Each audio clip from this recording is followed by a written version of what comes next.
C'est bien ce que j'entends, c'est joli. C'est de la belle musique, non? Alors je vais te dire un petit peu ce que je ressens comme ça en première impression. Cette partition, on la connaît. Il n'y a pas de surprise réelle. On connaît le thème.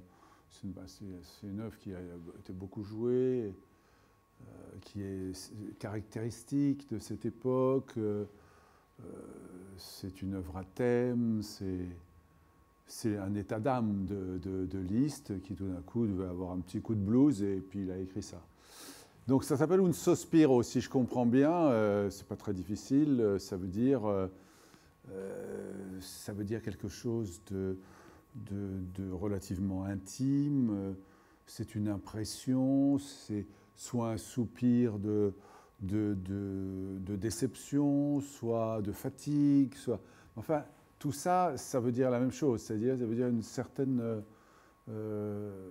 inactivité, tu vois, c'est pas une pièce qu'on va montrer pour faire de l'effet, c'est plutôt la traduction d'un moment de sa vie qui ne devait pas être très drôle, ou peut-être l'a-t-il dédié à une personne de son entourage qui n'était pas en très bonne forme, donc il lui a envoyé cette pièce qui est quand même assez nostalgique, qui est assez... Et alors, ce qui frappe, toi, dans ton jeu, c'est que c'est pas exactement comme ça que tu la ressens.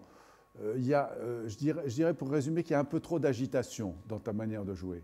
Alors, tu vas me dire qu'il y a beaucoup de notes, que les mains se croisent, parfois s'en mêlent, qu'il y a des accords qui sont très larges.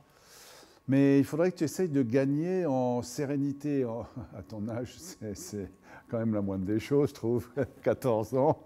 Il faudrait que tu essayes de survoler un peu. Parce qu'il n'y a pas de problème technique réel, tu es très habile, très agile, tu n'en mets pas une à côté, ton jeu est très clair, il est très propre. Ça. Alors, je crois qu'il faut que tu gagnes en, comment dirais-je, il faudrait que tu puisses dominer un peu plus cette œuvre et nous révéler son vrai caractère. Parce que là, quand je te vois activer, tiens, tang, tang, tang, comme ça, je me dis, voyons, quel genre de... C'est plutôt une convulsion qu'un soupir, si tu me permets ça, tu vois, hein. Alors, d'abord, dans le rapport des tempi, parce que tu commences à toute vitesse, puis après, tu es bien embêté parce que tu as quand même plus de matériel à jouer, donc tu es obligé de ralentir, de freiner, tout ça. Bon, c'est pas très bon pour ça. Deuxième chose, quand tu égrènes le thème, et notamment la première fois, avec ces notes aiguës, il faut non seulement qu'il ait les caractères que je viens de t'expliquer, mais en plus que toutes les notes soient égales. Alors je sais que c'est pas facile, parce que c'est une fois à la main droite, une fois à la main gauche, une fois à la main droite, une fois à la main gauche, mais il faudrait que tu essayes d'accomplir une sorte de ligne progressive et qu'il n'y ait pas trop d'à-coups et trucs comme ça. Tu vois, autrement dit, ça manque un peu de recul, ça manque un peu de hauteur de vue. Tu es un peu trop le nez dans la boîte à outils en disant pourvu que ça marche, quoi. Mais avec les moyens que tu as, tu pourrais te permettre déjà, à ton âge, déjà, eh ben de rêver, de rentrer dans ce que Liszt a voulu dire et ça serait très impressionnant de te voir transcrire cette émotion, cette impression. Tu veux bien recommencer, s'il te plaît?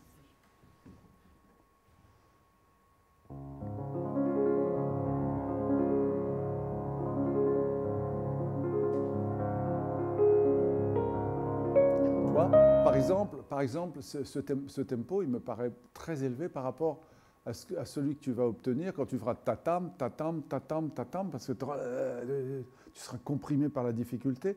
Je pense que déjà, tu pourrais, ne serait-ce que dans cette ouverture-là, tu devrais poser les choses calmement. On n'est pas pressé. Imagine, c'est un archet, c'est ce que tu veux, mais c'est plutôt une phrase qu'il faut calmer, qu'il ne faut pas agiter.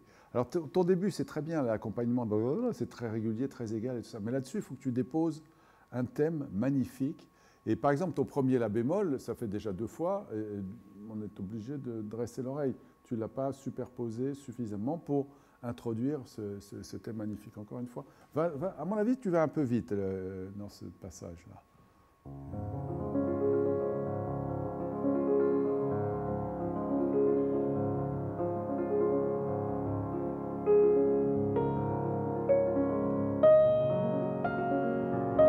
Voilà.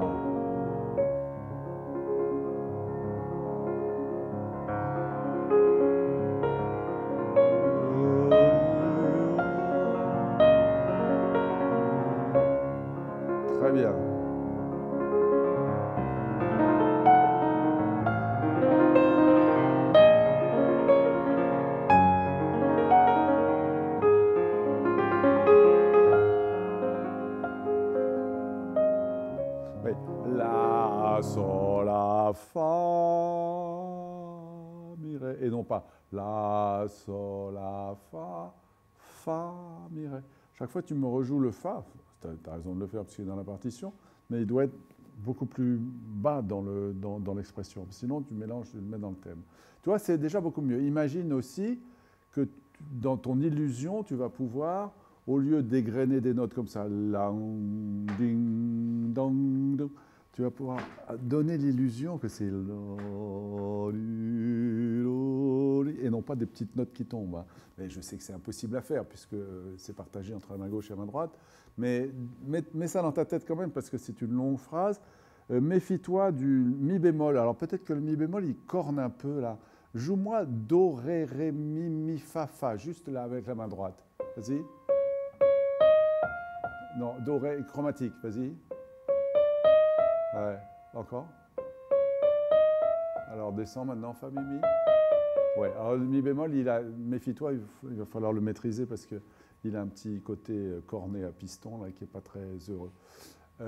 Donc ça donne des choses comme mi, fa, mi, si, ré, alors que c'est le contraire. Mi, la, le sommet, il est sur le fa, pas sur le mi bémol.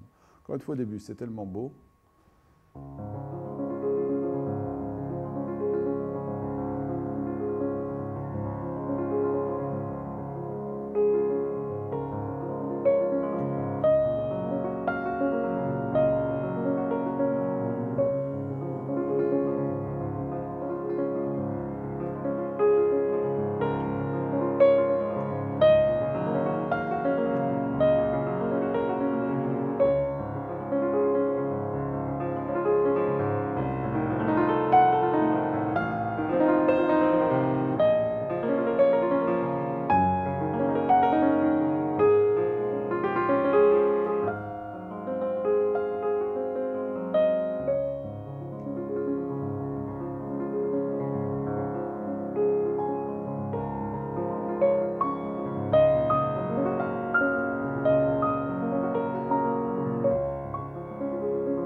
Pas plus vite, mais c'est les violoncelles. Mais c'est le contre-champ qui est si beau. Tu peux pas essayer de positionner quand tu fais les octaves tatam, tatam, tatam, le thème avec les octaves brisées là. Tu peux pas essayer d'être un tout petit peu plus actif de manière à préparer un peu plus ta main. Parce que là, à l'œil, on a l'impression que tu es tellement préoccupé par la géographie, par l'espace et tout ça. Est-ce que tu ne peux pas le ranger un peu refais-moi ce passage, tu sais, quand tu les octaves.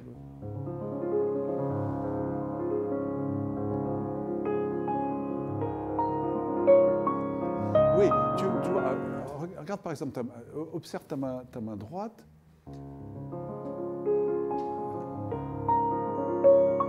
Oui, mais tu vois, ta main droite, elle fait je ne sais plus quelle note exactement, avant d'aller chercher l'octave là-bas, et elle reste paresseuse, au lieu d'aller tout de suite se positionner sur les notes aiguës. Et je suppose que la main gauche, c'est la même chose. Autrement dit, dès que tu en as fini avec ton petit travail de main droite, ici ton petit travail d'accompagnement, il faut que ton coude amène et positionne la main droite. Parce que sinon, on a l'impression que tu arrives un peu au dernier moment, et ça donne un facteur agitatif, ça n'existe pas ça.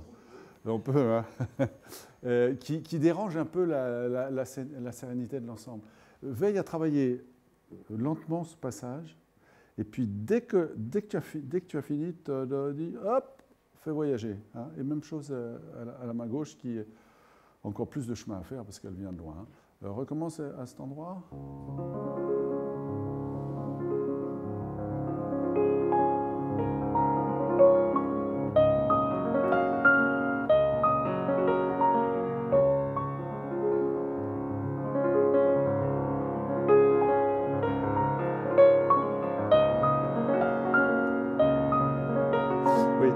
dira aussi, c'est valable pour le début, pour l'exposition, de changer un tout petit peu la couleur. Quand tu fais la, si, ré, mi, fa, mi, si, ré, et la deuxième fois, il faut que tu inventes un petit procédé à l'intérieur de tes doigts, je ne sais pas quoi, pas nécessairement sous la forme d'un crescendo, mais il y a une redite, donc pour éviter le côté répétitif, il faut que tu donnes une intention. Hein. C'est plus d'ailleurs dans la tête que réellement dans les doigts, mais il faut quand même que ça soit un peu différencié. Et c'est la même chose aussi pour les octaves brisées. Encore une fois, je veux bien. Je regarde la main gauche.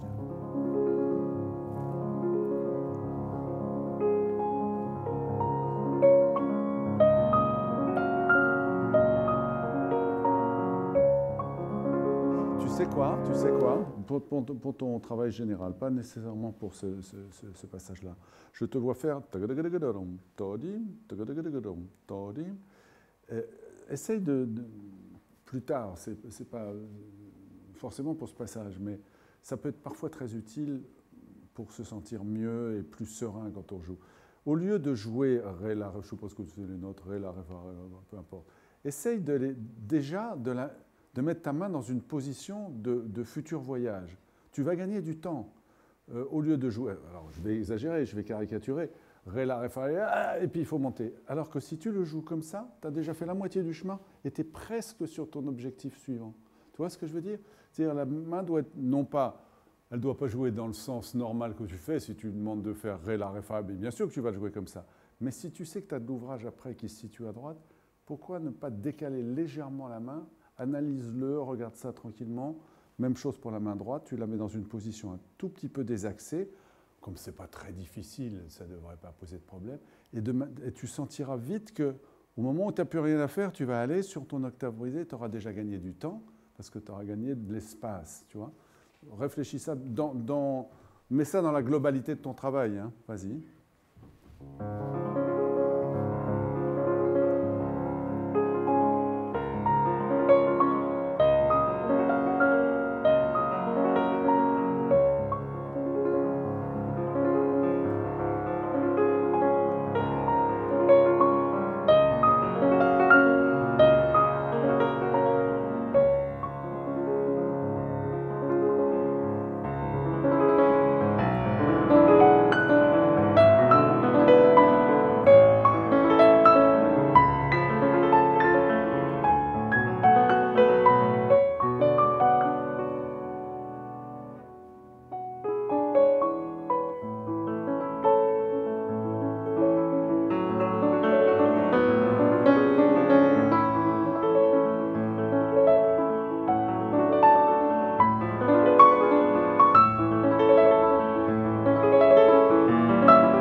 Là aussi, je comprends, je me souviens que j'ai eu 14 ans.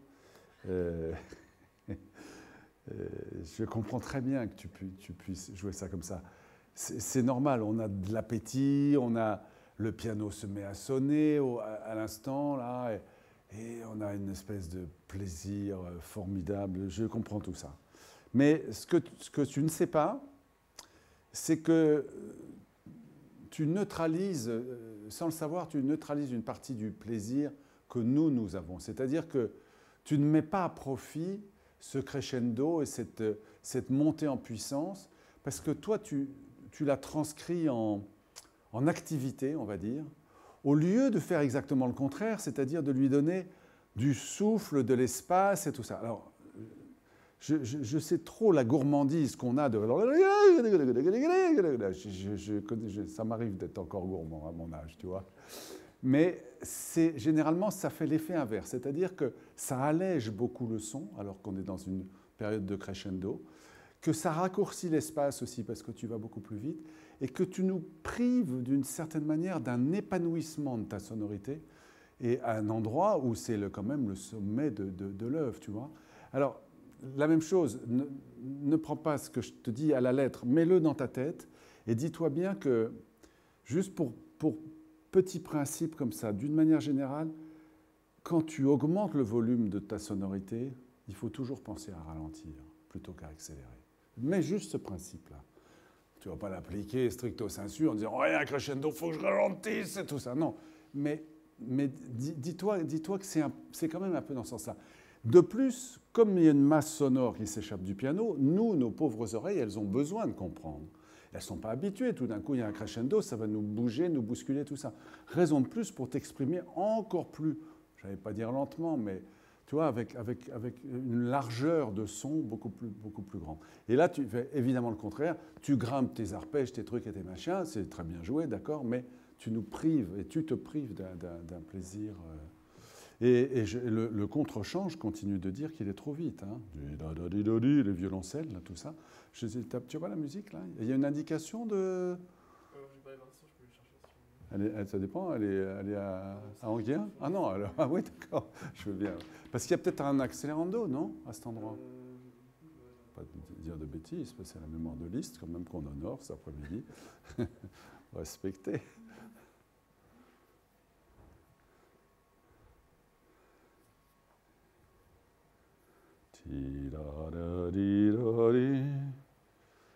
Parce que ça devient plus facile. Alors évidemment, automatiquement, quand il y a moins à faire, moins à jouer, ah bah tu la retrouves pas? Non mais ça fait rien, bah, tu fais pas de bide. Mais vérifie quand tu la retrouveras, si tu la retrouves, qu'à cet endroit-là, précisément, le contre-champ, moi il me paraît un petit peu rapide. Vas-y, reprends là, pas trop loin d'où on était, s'il te plaît. Tu vois, pourquoi est-ce qu'il n'est pas aussi exprimé que le chant lui-même? Pourquoi tout d'un coup, on a l'impression que tu as envie d'avancer? Essaye de...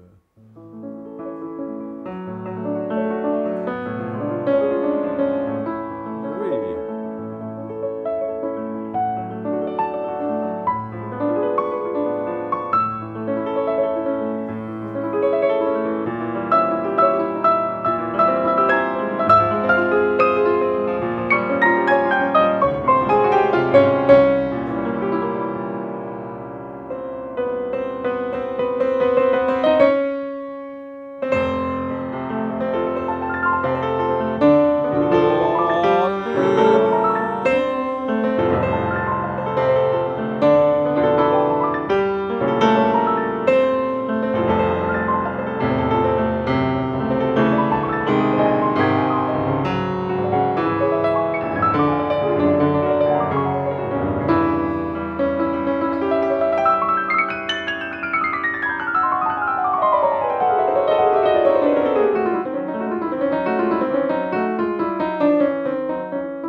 Alors, attends un peu.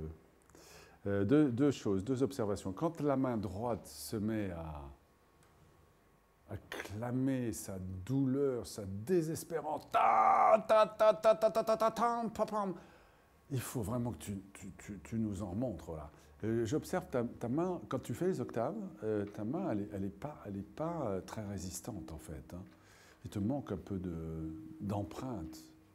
C'est toujours la même, l'octave. Donc, tu peux dresser ta main et puis bander les muscles de manière à ce que ça soit plus sonore et surtout que ça soit plus expressif. Hein, parce que là, on passe un petit peu à côté du drame. Hein. Tu peux rejouer ce passage-là? Oui, ne te presse pas. Dis-toi bien que tu es chanteur à ce moment-là. Oui,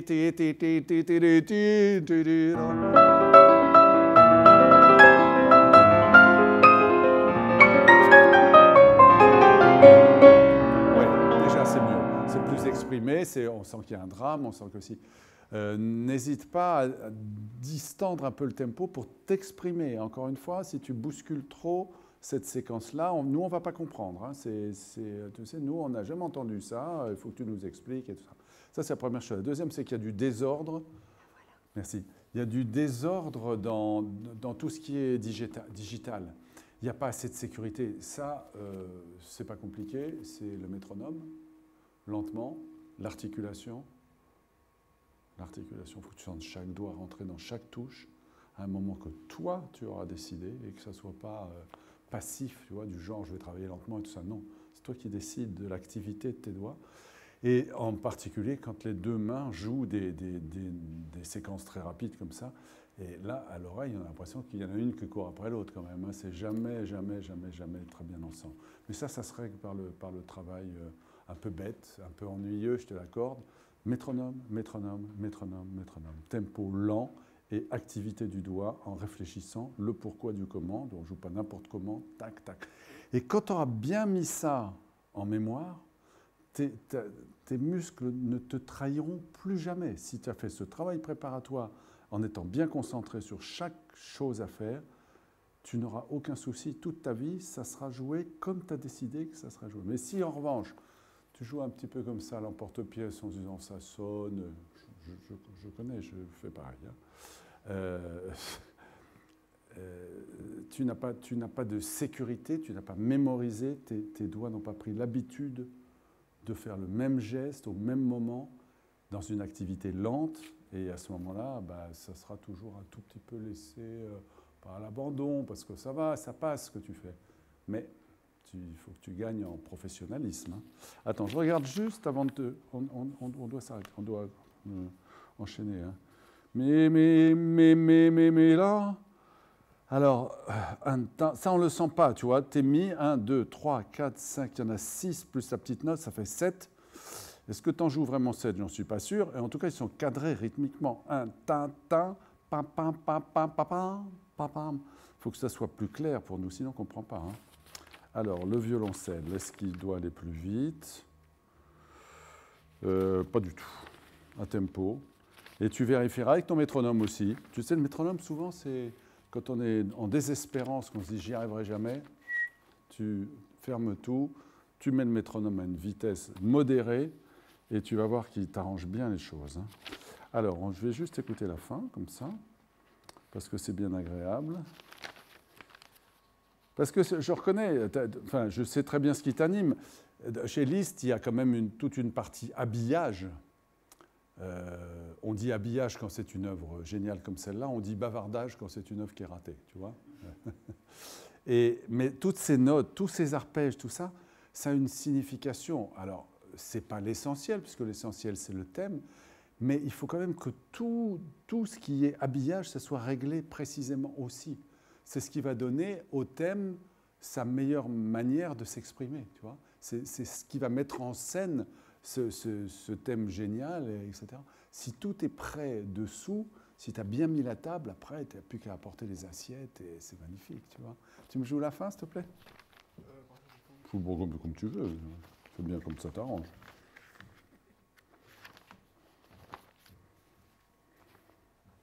Après, tu sais, après les trucs velocissimo qui ne sont pas terribles, là, tu vois. Hein? D'accord?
Très bien, merci. Bravo.